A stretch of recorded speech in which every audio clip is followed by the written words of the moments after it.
Hi, welcome to Planetary Calendar. I'm Ralph D'Amigas. I'm part of the Ralph and Lahni team. And this is the promised look at the year ahead for 2026.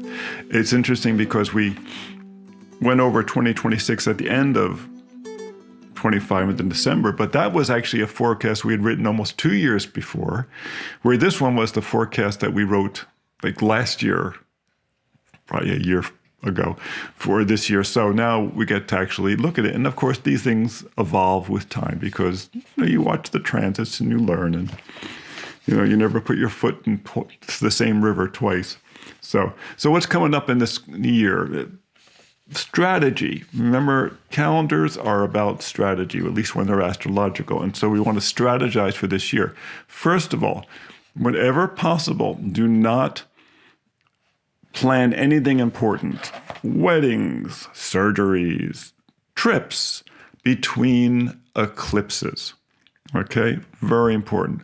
They tend to be emotionally very difficult, if you might say. They're intense, and if you do things between them, all kinds of people get just overwhelmed. So when are the eclipses this year? There is one set of eclipses between February 17th and March 3rd. That's a really significant one anyway, not that any eclipse is not significant, but we're going to get to that in a few minutes. And the other one is between August 12th and August 27th. So all within August, but between Leo and Virgo, the goddess. The other one is between Aquarius and Pisces, the dolphins. Okay, so keep in mind those 2 weeks. And of course, if you have the calendar, it's right there on the first page. You might want to make a copy of that and put it on the wall someplace. The other thing you want to avoid doing is planning anything important in communications during Mercury retrogrades. It's amazing to me how many people know about Mercury retrograde. I mean, people, I don't really believe in astrology, but we're not going to do that during Mercury retrograde. Oh, okay. Okay, that sounds good. I mean, the computer's all acting up. Yeah, and there's physiological reasons why this is true and electrical reasons why this is true. And people have learned the hard way, even us, don't do things that relate to telephones, buying computers, anything with communication, anything transportation. Try to avoid those things during that period of time. Mailings. Don't do mailings during that period of time. They're going to run into all kinds of problems. Now, there's 3 Mercury retrogrades each year. Okay, each one's about 3 weeks long. They're not all exactly the same, interestingly enough, but they're about 3 weeks long. The one is going to be from February 25th to March 20th. Okay, so early on. Next one is going to be from June 29th to July 23rd. Okay, taking notes. And the next one's going to be October 24th to November 13th. Oh, what a lovely date. But at least it'll be over by that point in time. So when you look at the calendar, all the way at the back of the calendar, we put the retrograde table. So you don't always have to go searching through all the ephemerides. Okay, they're all the way at the end. Now, when we're looking at the year ahead, okay, remember we wrote this like a year ahead, so a year ago, so I'm having to actually read along with you. The big events are Jupiter, Saturn, Uranus, Neptune changing sign. Whoa! That many big outer planets changing sign in the same year. This is a monumental year. This is not a lightweight. These outer planets take years to change sign. Pluto could be in a sign for as many as 30 plus years. It can be shorter too, because the orbit's funny.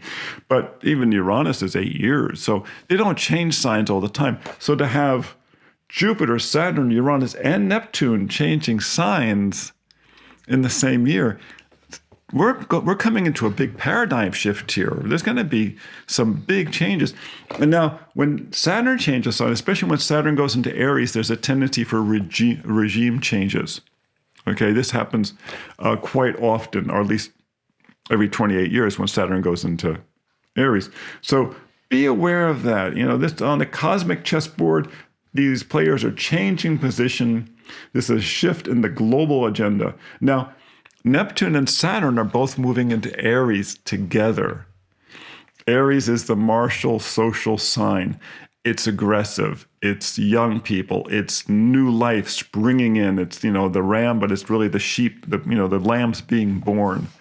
It's the sign of the shepherds with their dogs herding, being willing to walk out there into the springtime and see what's happening out there. So it's adventurous, and that's why we've talked a lot about young people really coming into positions of prominence in this coming year. Now, all the planets beyond Mars, interesting, beyond Mars, that's pretty close, okay, will be in fire or air signs. So we're entering an increasingly dynamic global phase. We're a lot of communication back and forth between the different parts of the planet. They're very, very dynamic. Air and fire up in the sky, earth and water are down below. So it's very, very out there and very, very social.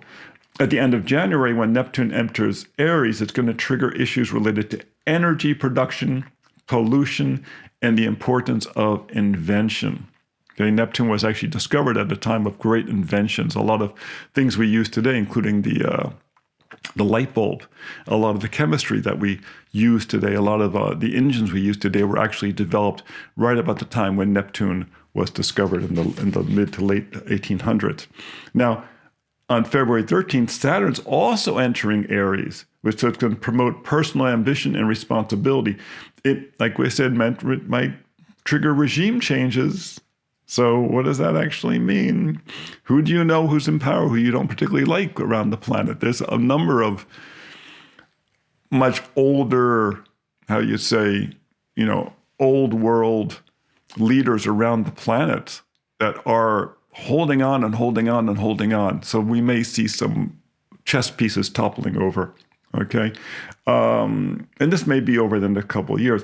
Then mid-month, okay, and this is in February, we were having a solar annular eclipse on the Lunar New Year. Now, the Lunar New Year is the snapshot for the year. This is actually the main chart we use for forecasting what's going to happen in the year, because it's at the point when all the Earth's energy kind of withdraws. And you always, if you follow us, you'll see me post a picture of me balancing an egg on end. I do it every year because all the energy is pulled in. It works very effectively. It's kind of remarkable. You should try it.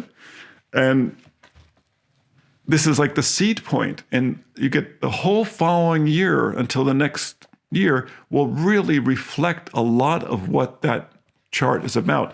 What's interesting this year in 2020, I'm going to remember it's 26. I'm actually working on the 27 calendar typesetting right now.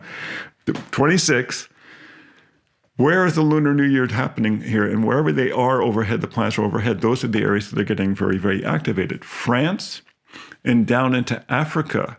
In this coming year, the United States is not going to be the center of attention. We're going to be much more grounded in terms of global affairs. It's going to be much more about Western Europe and Africa are going to be the areas where there's a lot of activity going on. Now, the East Coast of the United States, that's what do we write? Oh my gosh, continues to be self-obsessed and chaotic. But the West Coast, which is where we live, is buffered from the crazy. Japan and Australia have an expansive surge that also affects the East Coast of China. There's this powerful sense of mission in this chart with the potential for great compassion and practical creativity. The total lunar eclipse happens on March 3rd over the middle of the Pacific Ocean and will be visible from China to North America's west coast, showing great focus on that part of the world. Okay. On April 26th, Uranus is going to enter Gemini for the first time since the beginning of World War II. Every 84 years, okay? The United States has Uranus in Gemini in its founding chart. Whenever it returns there are young people who have to stand up and protect human rights. The way they do this is in this day of hypercommunication will likely be quite different from previous times. The pattern forming between Saturn, Uranus, Neptune, and Pluto describes increasingly aggressive activism related to global warming and the environment by the younger generation. Well, it's about time. Jeez. The final big planetary ingress of the year is Jupiter entering Leo at the end of June. It is going to fly through the sign until it turns retrograde at 27 degrees in mid-December. The support it gives to Neptune and Saturn describes a prosperous global economy, although in the USA it will land more on the Pacific Rim than on the East Coast. It's helpful to realize that when we do these charts, when we do these forecasts, they are very locational. Different parts of the planet have different experiences. Generally speaking, economies keep doing well for a very simple reason. The sun's energy is on it in its 22-year cycle is still rising. It goes through a 22-year phase, and this is used in the financial world. It goes up for 11 years, peaks, and then goes down for 11 years. When it's at the base, as you can imagine, economies tend to, I don't want to say crash, but they settle. Okay, the most recent one was in 2020. So for the next 11 years, we're going to be going up and up and up. And even after that, we're going to have a lot of momentum that's going to keep us pretty good for the next 3 years after that. Coincidentally, in 2020, right around January of 2020, which was a pivotal time for many events, was also the time when Saturn and Neptune, or Saturn and Jupiter were at their set point. And that goes through a 20-year cycle. And they were coincidental. So we had known well in advance that that was going to be a very difficult time. And as you've heard me say before, we told everyone it was going to be difficult. We underestimated how difficult. We tend to be optimists. But it was very, very difficult, as we all remember. But now, no matter what people do, no matter how countries try to screw things up, whatever leaders try to hold on to their position by their fingernails, the economy is going to keep coming up because the sun's energy keeps coming up. So all of us are on a rise. So, whenever you look at the news and you go, oh my God, look at this. Oh, geez, just remember, your own energy and all those people around you, we're all on a rise at this point. Okay? And we're about to go through a paradigm shift from all these planets entering these early signs, these signs of hopefulness, these signs of youth, these signs of new ideas, all at the same time. So as we come into 2026, be hopeful, be optimistic, because that mindset, that emotion will help contribute to our total well-being. So that's my forecast for 2026. Thanks for listening in. Remember, you can always come and visit us at planetarycalendar.com. We have all kinds of interesting things at the Planetary Astrology Calendar. And until next month, you be well.